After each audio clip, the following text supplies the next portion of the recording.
Todos sabemos aí das repercussões da chamada tese do século, tema 69 do STF, que decidiu que o ICMS não deve compor a base de cálculo do PIS e da COFINS e é o ICMS destacado em nota fiscal. Foi isso que o STF decidiu. Então, todos os contribuintes de ICMS que são contribuintes de PIS e COFINS, também tem PIS e COFINS devedor, podem, a partir do entendimento fixado pelo STF, passar a excluir o ICMS da base de cálculo do PIS e da COFINS. Então, gente, hoje eu vou falar só um pouquinho da oportunidade, do que essa chamada tese do século trouxe de oportunidade de recuperação para as empresas, tá?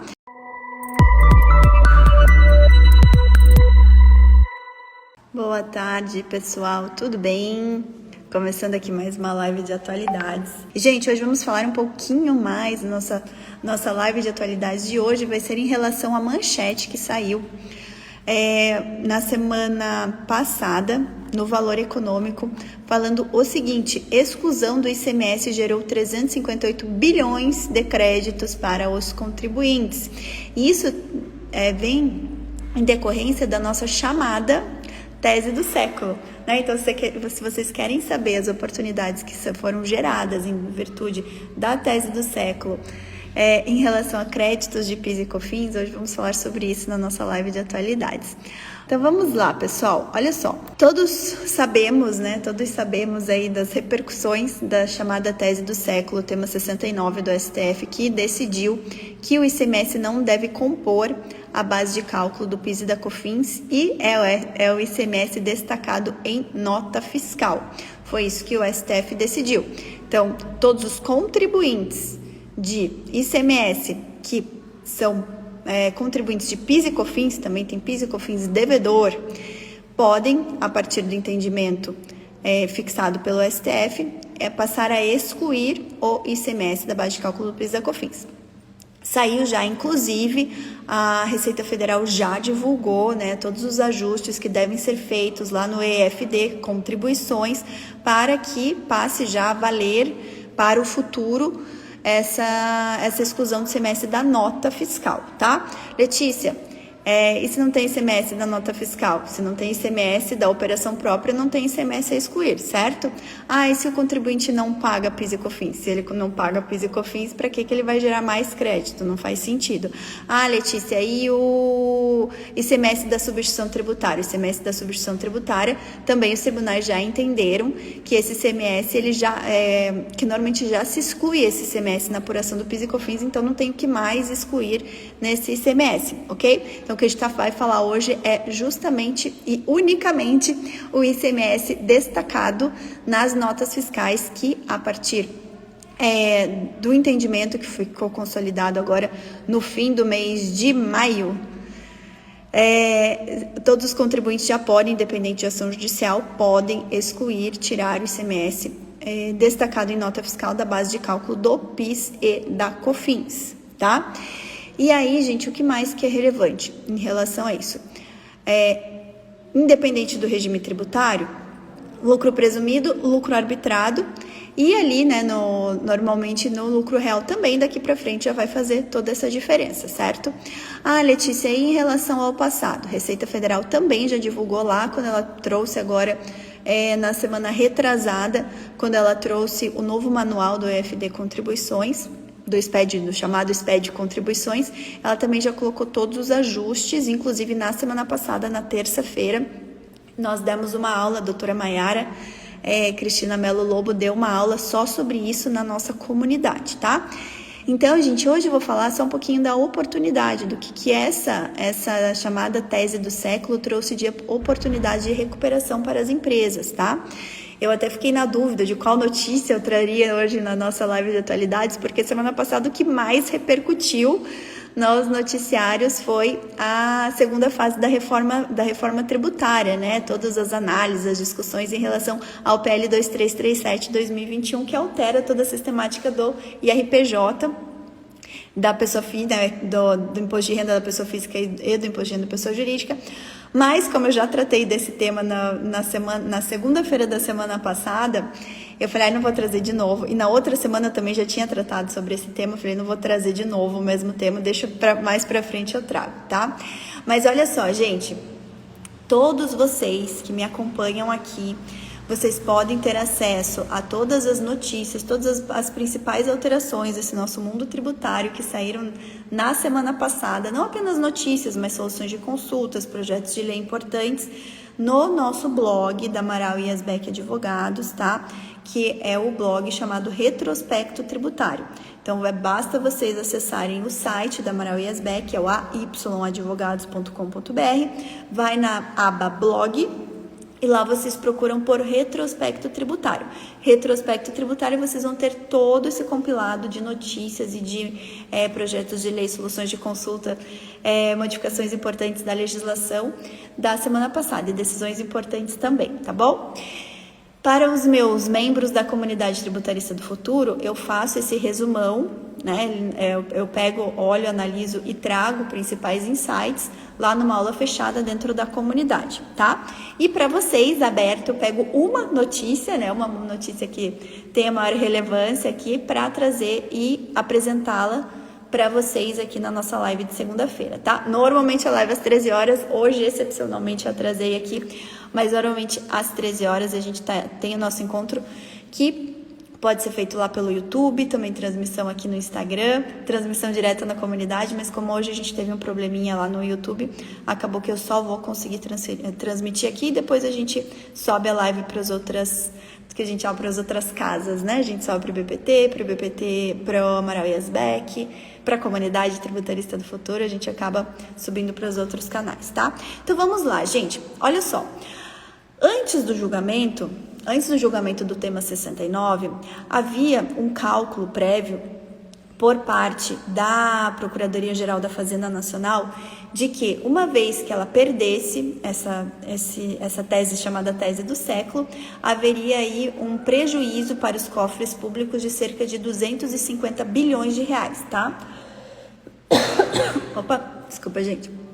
Esses foram dados que foram divulgados lá em meados de 2014 e sem a gente saber exatamente de onde, né, esses dados foram coletados. E aí, o que nós fizemos dentro do IBPT, tá? Lá no finalzinho de 2018, a gente atualizou, logo que saiu a solução de consulta 13 da COSIT, falando, que deu toda aquela discussão, falando que não era o ICMS destacado, que era o ICMS efetivamente pago, trouxe um sistema de cálculo, e naquele momento a gente utilizou os parâmetros da COSIT 13 e elaborou um estudo dentro do IBPT, tá? Do IBPT, Instituto Brasileiro de Planejamento e Tributação. Acontece que agora, com o final, né, com o término, né, do julgamento do STF, nós pegamos aquele estudo que a gente já tinha feito e a gente atualizou de novo, fizemos um novo estudo, tá? Eu vou disponibilizar esse estudo lá no canal do Telegram, tá? Estudo sobre o impacto da exclusão do ICMS da base de cálculo do PIS e da COFINS, tá? Com base nesse estudo, o que foi feito? Foram levantados os processos, as ações judiciais que estavam em trâmite, tá? E foram feitas mais algumas análises e nós chegamos dentro do BPT a uma estimativa total de que o impacto econômico desse tema, né? Desse tema 69,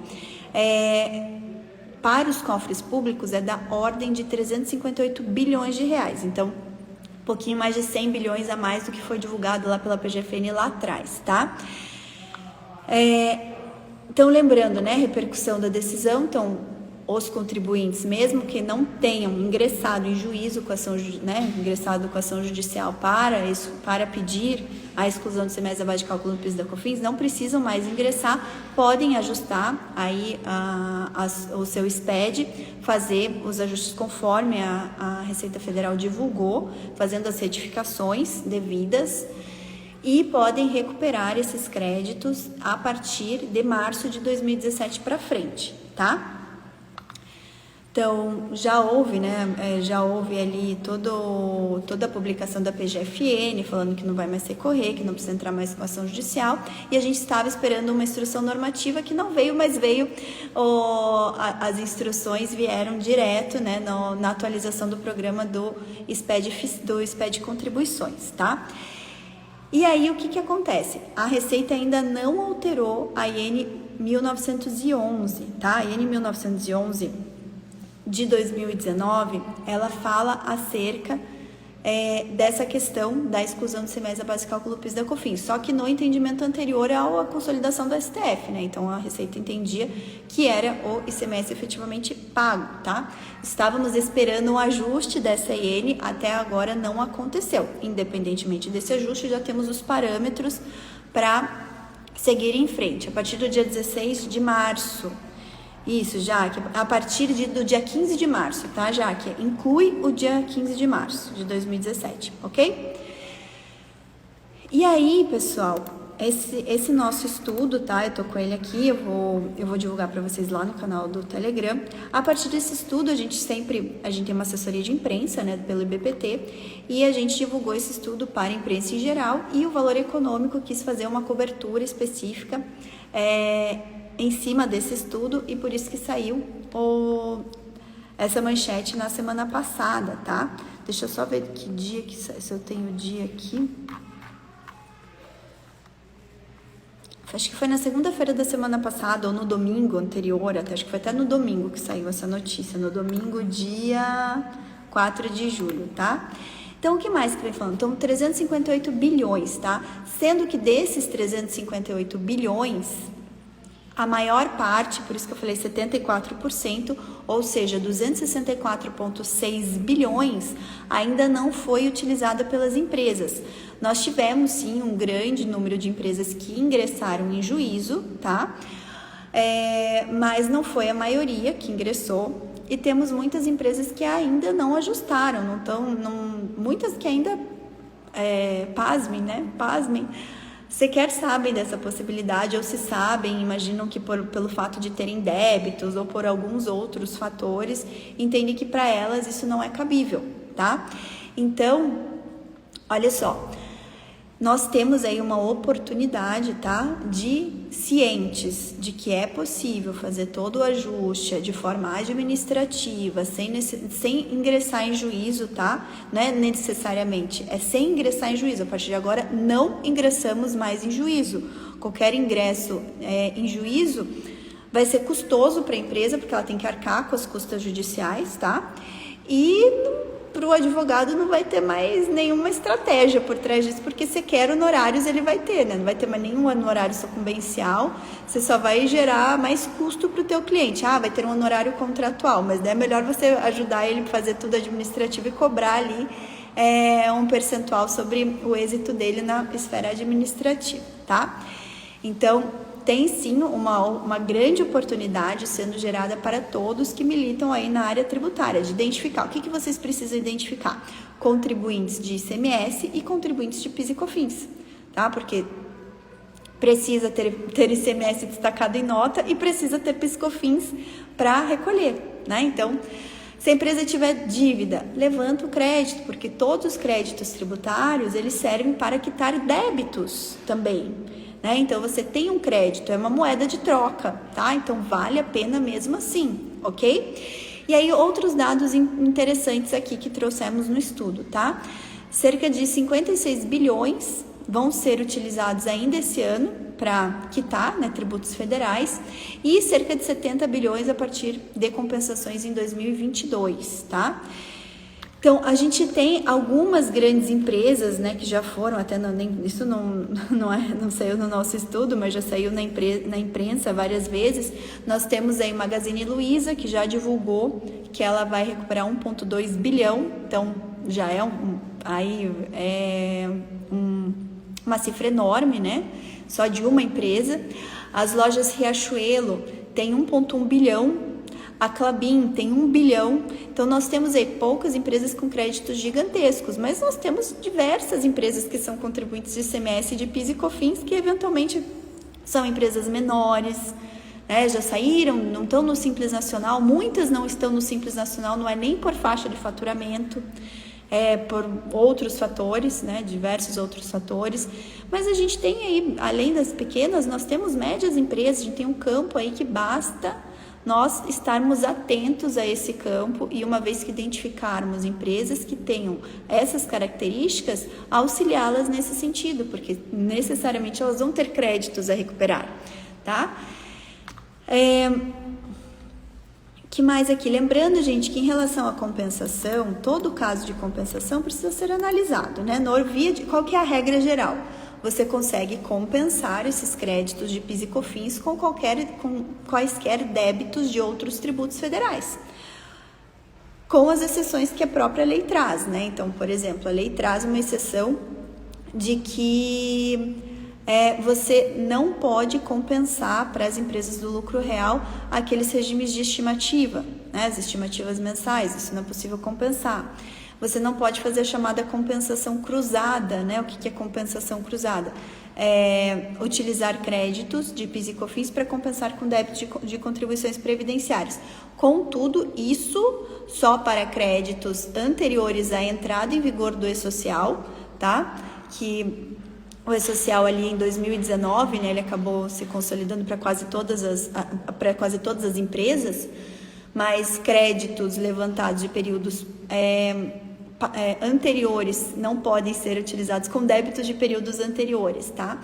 Só créditos com débitos de períodos posteriores à entrada em vigor do E-Social que podem ser utilizados para essa chamada compensação cruzada, ou seja, compensar crédito PIS e COFINS com débitos de contribuição previdenciária e o contrário também, né? Débitos de contribuição previdenciária com créditos de PIS e COFINS ou quaisquer outros tributos federais, ok?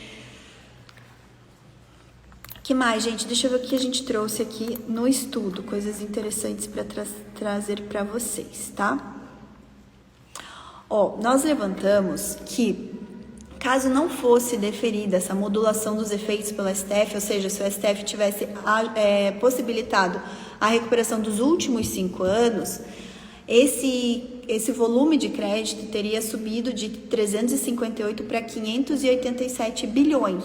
Então, a gente viu assim que no final das contas ficou uma decisão equilibrada, né? Tanto para o fisco como para os contribuintes, de forma que a gente chegou assim muito próximo de um ganha-ganha, certo?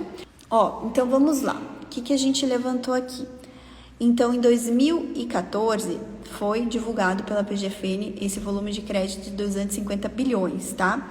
A partir disso, nós utilizamos para atualização dali para frente, ok? E chegamos aí, analisando até mais um contexto de outros, né, do volume de decisões judiciais, a gente chegou em 2021 com esse volume total de 587, quase 588 bilhões de reais, na verdade, tá? Chega muito próximo de 588 bilhões.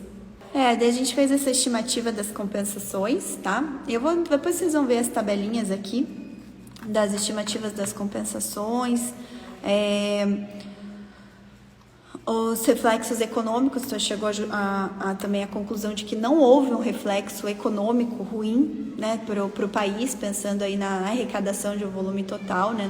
Não tivemos aí um reflexo econômico ruim, porque a arrecadação federal sempre cresceu em volumes muito maiores do que esses créditos que eventualmente o fisco vai ter que restituir o contribuinte, tá?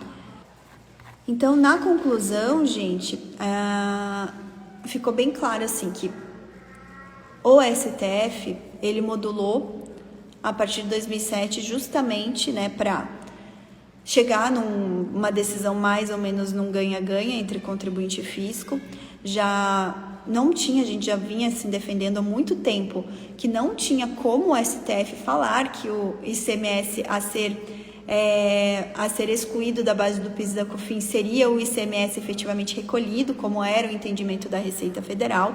Isso, do ponto de vista jurídico, não tinha como defender essa tese da Receita Federal. Isso já vinha sendo analisado e julgado desde a primeira instância desse processo que culminou no tema 69. Mas a modulação dos efeitos dessa decisão a partir do julgamento efetivo, que foi lá em 2017, passou a ser algo totalmente viável, né? Porque a partir de 2017 a gente teve esse boom de ações judiciais, e que realmente com esse boom, se fosse pegar ali quem entrou com ação judicial no dia 16 de março de 2017, se não tivesse havido a modulação, poderia fazer jus aos 5 anos anteriores.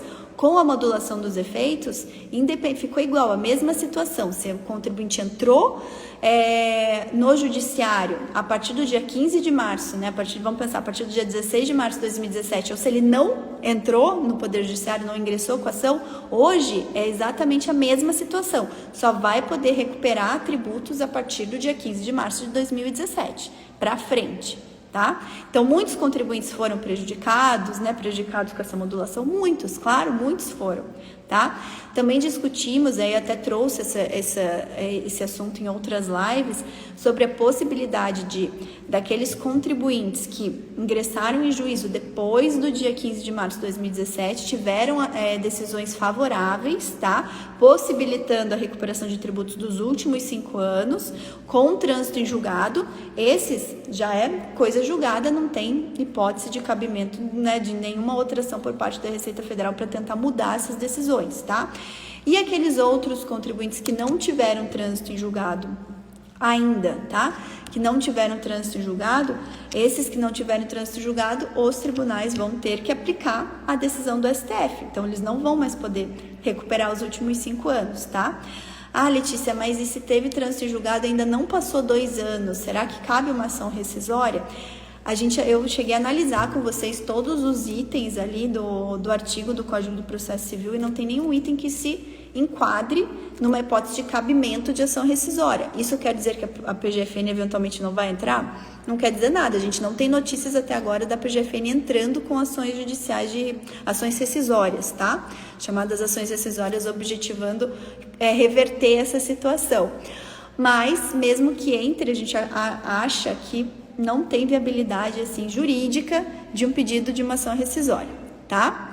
Já que retifica a FD Contribuições a partir do dia 15 de março, isso mesmo, já que tem todos os parâmetros ali no novo manual, tá? Que foi divulgado pela Receita. PIS e COFINS cumulativo e não cumulativo, sim, independe do regime, do regime de PIS e COFINS do cliente.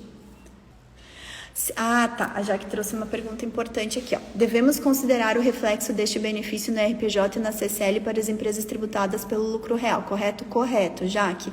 Você tem que considerar o reflexo, inclusive já tem entendimentos, não em relação a esse tema, né, mas outros entendimentos da Receita Federal. No caso de empresas tributadas pelo lucro real, que lá no passado elas já reduziram, né, já utilizaram-se dos tributos pagos ali para excluir do lucro real, agora você está devolvendo, né? Você está gerando uma nova entrada para eles, aí isso vai ter reflexo sim agora no RPJ e na CSL, tá?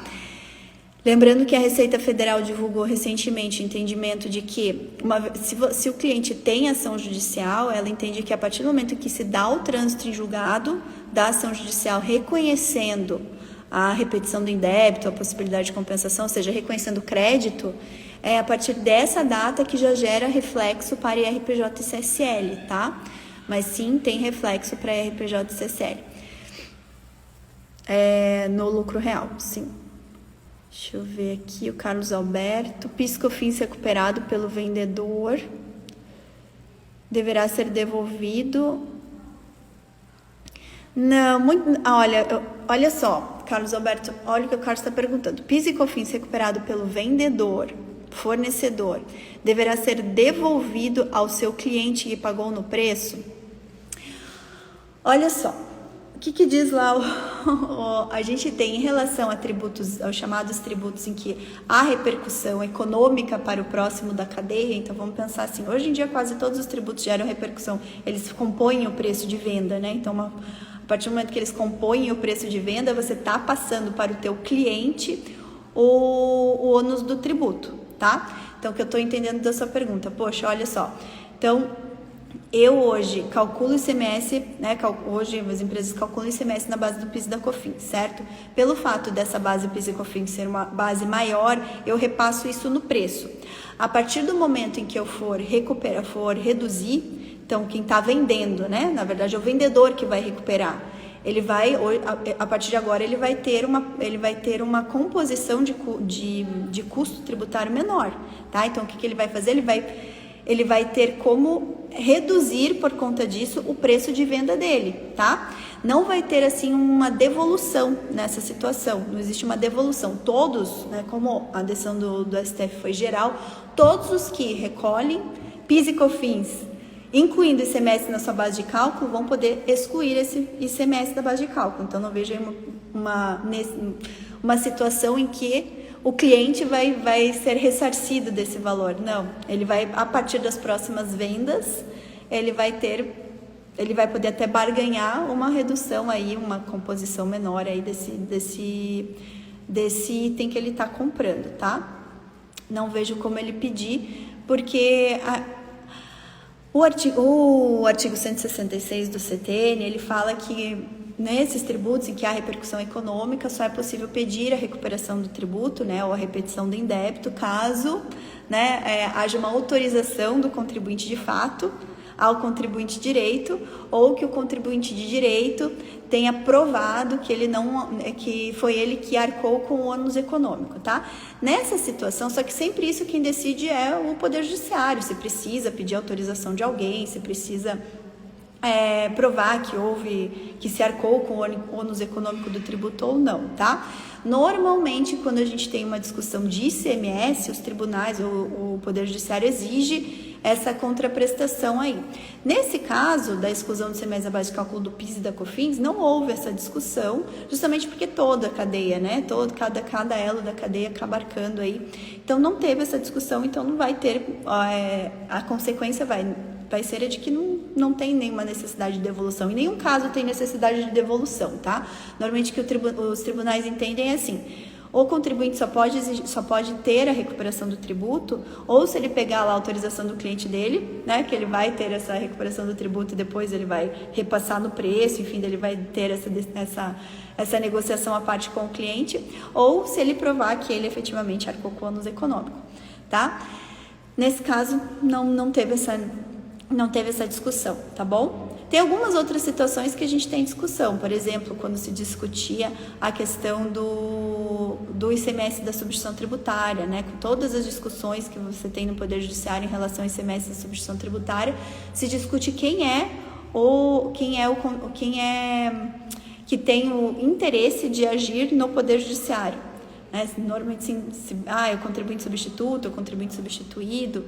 E aí você tem algumas discussões nesse sentido. Em relação a essa situação do tema 69, não. A Receita Federal já não está mais cobrando, tá? O PIS e COFINS sobre o ICMS. Ela já até ajustou lá, como eu comentei, ela ajustou o manual dela do SPED Contribuições, e isso foi na semana retrasada. Então, ela já não está mais cobrando o PIS e COFINS, ok? O Délio tá falando do evento do Despertar da Matrix. Délio, Despertar é um evento, tá? É um evento gratuito que eu vou fazer no começo de agosto. E é um evento em que eu vou mostrar para vocês como que vocês podem fazer para ingressar efetivamente na carreira de tributarista de inteligência de negócios, quais são as oportunidades que essa carreira apresenta, qual que é a diferença de você ser um tributarista comum, um tributarista ordinário, um tributarista medíocre e um tributarista de inteligência de negócios, todas as situações que você pode explorar de acordo com porte de empresa, regime de tributação. Então vão ser 4 aulas em que eu vou te mostrar assim do zero como que você pode ingressar nesse mundo, todas as oportunidades que você tem e as oportunidades financeiras também, né? Todo esse mundo. Então é um evento gratuito para quem realmente quer ingressar numa carreira que seja uma carreira que te permite liberdade financeira, liberdade geográfica e, claro, ter assim todo mundo fala, né, o tributarista, você por si ser um tributarista, você já te gera uma autoridade como profissional.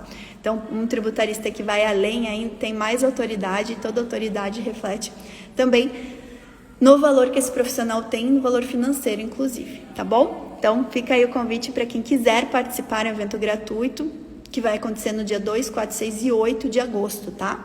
Então, se vocês entrarem lá no meu perfil Tributarista do Futuro, o link tá lá para vocês se inscreverem. E aqui no perfil da Educação também, o link tá ali para vocês se inscreverem no evento. Ó, o Ayrton tá perguntando para quem não ingressou na justiça. Sim, sempre são 5 anos, tá, Ayrton? Só que agora você não vai mais ingressar na justiça, você vai fazer a recuperação administrativa, conforme a Receita divulgou, com as retificações em DCTF, os ajustes no EFD contribuições e daí entrar com os pedidos de compensação, tá?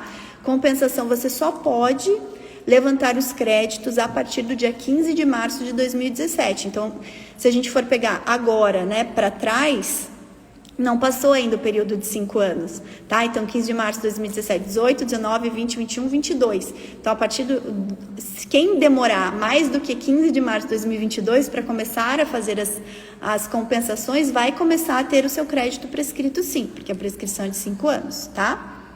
Já que está perguntando se você retifica a EFD retroativamente, reconhece agora. Jaque, dá uma olhadinha lá, pelo que eu entendi, você tem que retificar retroativamente, fazer os ajustes, tá? E daí daqui para frente também você já vai fazer sem reconhecer, sem considerar o ICMS na base. Tô vendo as perguntas de vocês aqui. Carlos está perguntando, no momento do IRPJ-CSL é no trânsito em julgado, na compensação tributária ou na homologação pela Receita? Carlos, eu comentei isso mais cedo, tá? Para quem ingressou com ação judicial, a Receita Federal já tem solução de consulta COSIT, o que eu acho um absurdo esse entendimento da Receita, mas o entendimento da Receita é de que você tem que reconhecer a receita tributável a partir do trânsito em julgado da ação, tá? Então, ali ocorre o fato gerador do imposto de renda da CSL no lucro real, ok? A Jaque falou, só confirmando, as empresas que não entraram judicialmente podemos retificar EFD contribuições e passar a recuperar esses valores desde 15/3/2017. Isso mesmo, Jaque, isso mesmo.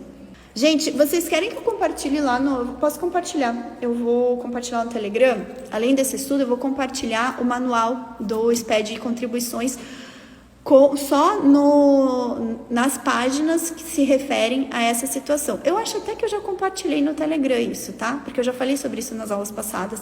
Mas se eu não compartilhei, eu vou compartilhar com vocês, porque daí vocês têm as instruções lá direitinho, tá? Para quem tá com dúvida. O Léo tá perguntando o seguinte, além disso, o crédito continua integral, ou seja, se for possível o crédito, a base continua sendo o valor da operação. Sim, ó, não sei se eu entendi a sua pergunta, tá? Mas qual que é o crédito que você vai utilizar você vai pegar todas as notas fiscais de venda, tá? As notas fiscais de saída, do dia 15 de março de 2017 para frente, todas essas notas têm o ICMS destacado, tá?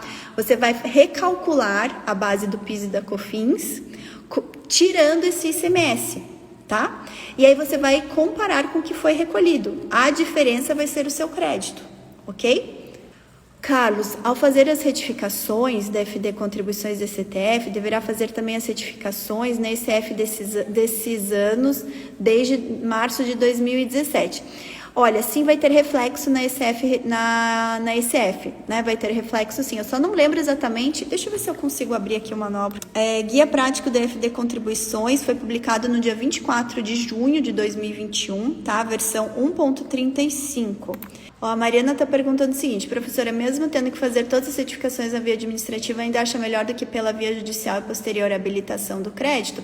Eu já comentei sobre isso, Mariana, eu acho que sim, porque se você for fazer na via judicial, tem o custo, né? Você vai onerar indevidamente teu cliente em cerca de R$2.000, e eu não vejo muito ganho, né? Mesmo para o advogado.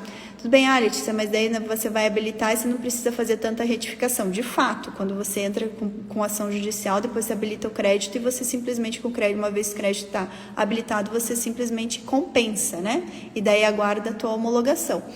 Mas, como hoje tudo é eletrônico, né? Eu não sei, eu hoje acho que não vale mais a pena você dar esse ônus a mais para o teu cliente, tá?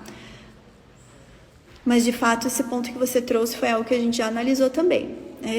Você pode, sim, não vai ter, para o advogado em si, não vai ter muita vantagem, tá? Vai ter, assim, a vantagem, vai fazer uma ação judicial, tudo bem, ela vai transitar em julgado rápido, vai gerar esse custo essas custas judiciais, e aí você vai fazer o processo de habilitação. Mas, como podendo fazer tudo já administrativo, não vejo muita vantagem mais fazer isso, até porque não vai ter honorários de sucumbência, né? Não vai ter nada. Mas assim, fica a critério de vocês. Hoje a gente já não recomenda mais. Então, do manual, na página 24. E aí, deixa eu ver aqui. Seção 12. Operacionalização dos ajustes de exclusão de semestre abaixo de cálculo do PIS e da COFINS. Olha o que ele fala aqui. Transmissão da FD contribuição original com os devidos ajustes. Retificação da escrituração originalmente transmitida, tá? Daí tá falando lá para ver na seção 9, retificação de escrituração. Então vai ter o reflexo sim. Deixa eu ver o que mais que ele fala aqui, DFD, deixa eu ver se ele fala alguma coisa DCF aqui, que eu não me lembro. Sim, daí fala DCF sim, daí tem o reflexo na ICF, ele vem aqui. Gente, eu acho que é mais fácil vocês olharem ali as dúvidas, de repente, depois vocês me passam para eu trazer. Mas para mim tá bem explicado aqui, daí ele fala DCF ali na página, cadê que eu acabei de ver DCF? Na página 27, ele fala ali das consequências na ICF, tá?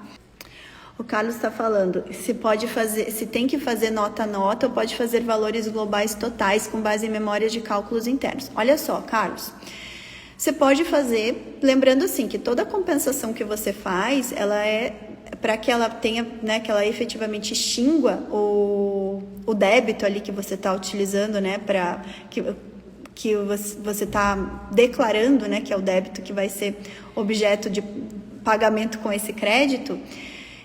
A Receita tem 5 anos para homologar. Então, nesses 5 anos, o que a Receita pode fazer? Ela pode pedir a comprovação de que aquele crédito é correto.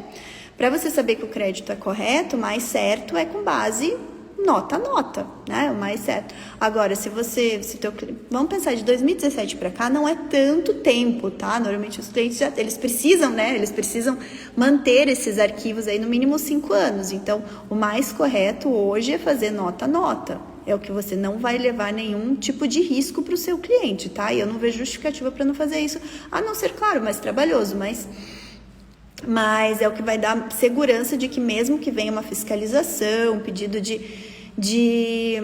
esclarecimento por parte da Receita Federal, que você não vai ter nenhuma divergência ali, que eventualmente a Receita vá glosar aquele crédito, tá?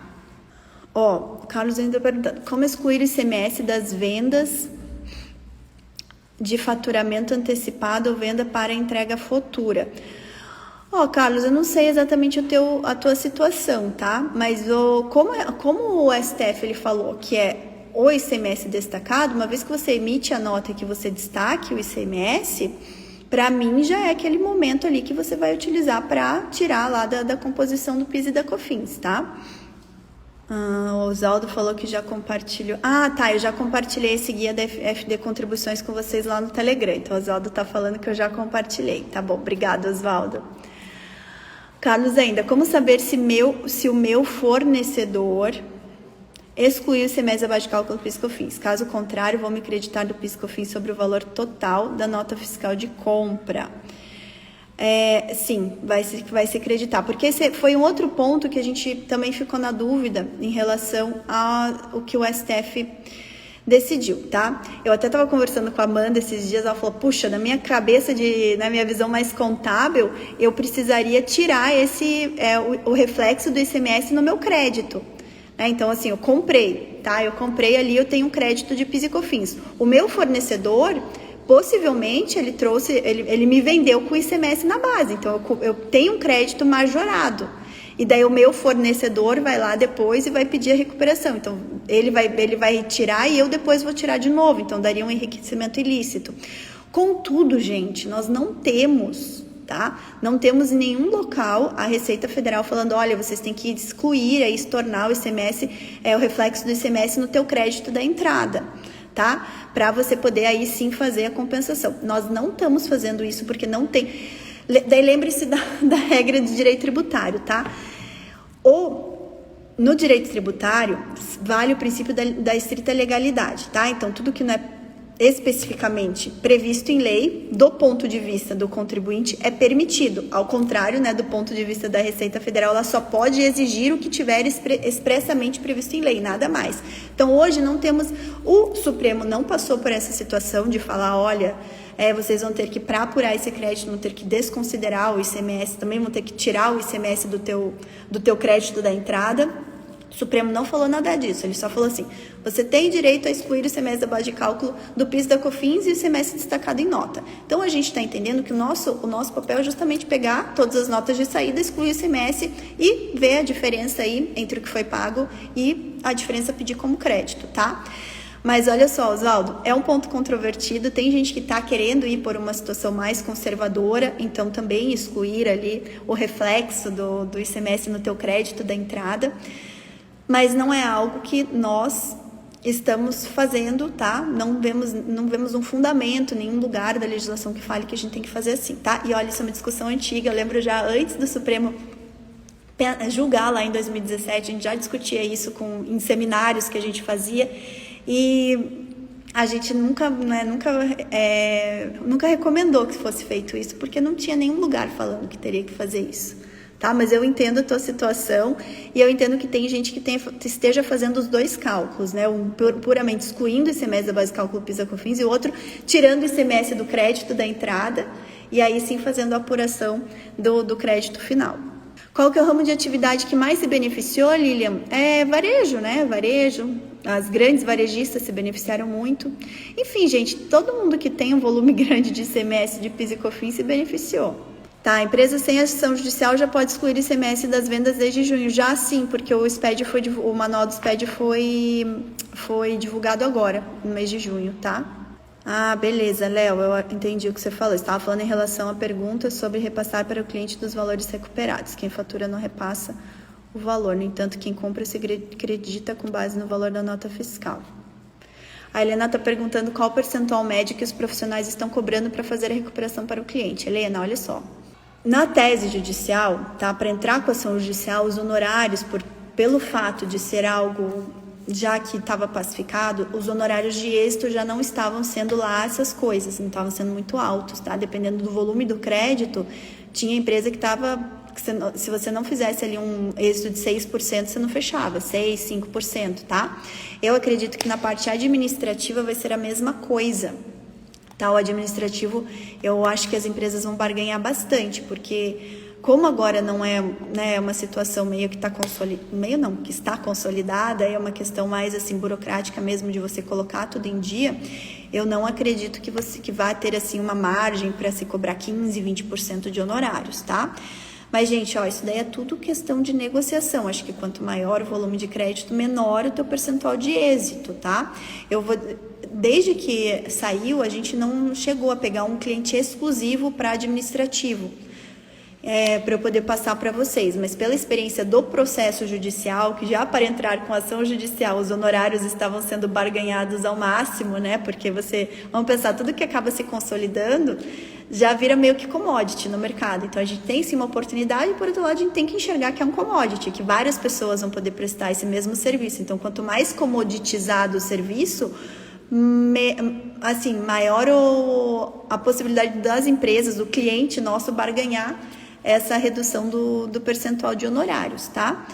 Eu acredito assim que quanto maior a empresa, mais ela vai barganhar, e quanto menor a empresa, menos ela vai barganhar, tá? Como assim a questão, vamos pensar, do PIS/COFINS monofásico para as empresas do Simples? A gente consegue cobrar aí percentuais de 30%, né? 30%, 40%. Então, acho que tudo vai muito de vocês conseguirem barganhar com o cliente. Carlos está perguntando ainda do interesse processual. Sim, eu entendo que não tem mais interesse processual, tá, Carlos? Discutível, como eu já respondi a pergunta deixa eu ver quem que perguntou aqui, da Mariana? Da Mariana, né? Da Mariana perguntou se não seria ainda mais interessante entrar com ação judicial. É questão, assim, é questão de trabalho, né? Trabalho braçal, porque se você entra com ação judicial, em tese você não precisa fazer todas essas retificações, né? Mas você tem que apurar o crédito para poder habilitar esse crédito. Se você não, mas daí o cliente também tem que pagar as custas. Mas se você não entra com ação judicial, você pode fazer tudo administrativo direto, fazer as retificações, entrar com as compensações. Então, assim, gente, eu deixo na mão de vocês o que para vocês for mais estratégico fazer, tá? A Jaque está colocando o seguinte: se a gente retificar a ECF, vamos ter que considerar o ICSL com multa e juros. Jaque, boa situação, vou dar uma analisada assim, porque não foi algo que eu parei para analisar, tá? Eu vou ver o que a Receita está colocando aqui. Deixa eu ver.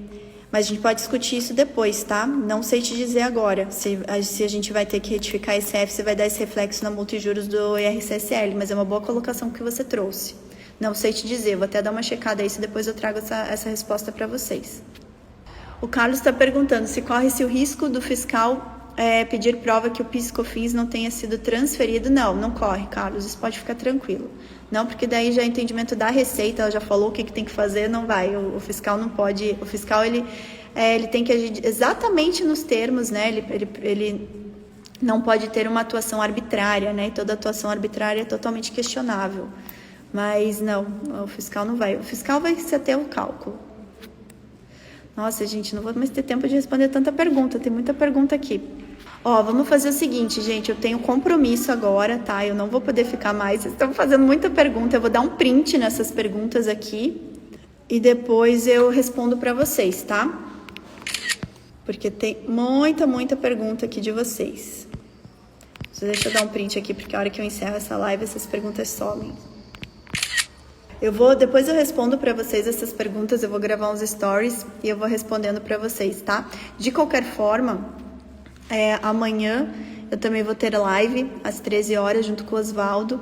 Qualquer coisa a gente também pode, se der um tempinho, a gente passa a responder essas perguntas aí para vocês, tá bom, gente? Eu vou ter que ir porque eu já tô bem atrasada, acabei de ver o horário aqui, meu pai, já tô super atrasada.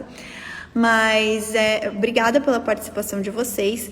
Pessoal da comunidade, eu não vou conseguir entrar lá agora, tá? A gente vai remarcar a nossa aula, eu vou trazer o resto das atualidades pra gente discutir. Eu só vou combinar com vocês o melhor horário e a gente combina, tá? Outro dia pra eu trazer essa live, as outras atualidades tributárias, né? Fora essa daqui, tá bom, gente?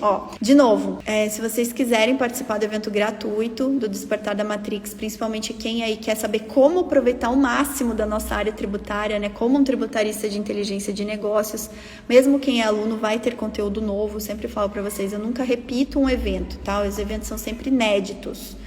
Então participem, é gratuito, o link tá na bio, vai vir muita coisa boa aí pela frente, tá? E amanhã eu vejo vocês às 13 horas lá no meu perfil do Tributarista do Futuro. E se der tudo certo, também vou lá no YouTube. Então é amanhã às 13 horas. Não temos aula da comunidade amanhã às 20, tá, gente? Só na outra terça-feira, tá bom? Beijo no coração de vocês, excelente tarde, boa semaninha para todos. Que seja uma semana abençoada, com muitos bons resultados aí para todos. Tchau, tchau.